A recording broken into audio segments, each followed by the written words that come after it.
Kung taga rito ka sa Guam, o napunta ka na dito sa Guam, hindi pa pwedeng hindi mo alam kung saan to makikita. At ayan no, tingnan niyo itong batang to. Dati-rati ang liit-liit lang. Ngayon siya na mismo nagbibideo. Ayan no, tingnan niyo naman, steady. Diba? May paikot-ikot pa siyang style na ganyan. Ang bilis nga ng panahon. Ang laki-laki na ng anak kong to. Kulit-kulit pa. Ayan no. At syempre hindi sila pwedeng di sumakay dyan. Kaya sumakay na nga pala sila. Ayan makikita nyo. Paikot pala yan. Siguro nasa mga 4 hanggang sa 5 ikot yan. At makikita nyo dyan, nasa harapan si Gavin. Tuwan-tuwa. Gustong-gusto kasi niya numupo sa harapan. At para mapatunog niya yung bell. Yun no, kita nyo naman, nakasmile. Tuwan-tuwa.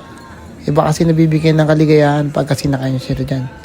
At yan no, meron pa sa sinang pa-snow dito. Hintayin nyo lang sa last. Merry Christmas and Happy New Year para sa mga nakakaparod nito.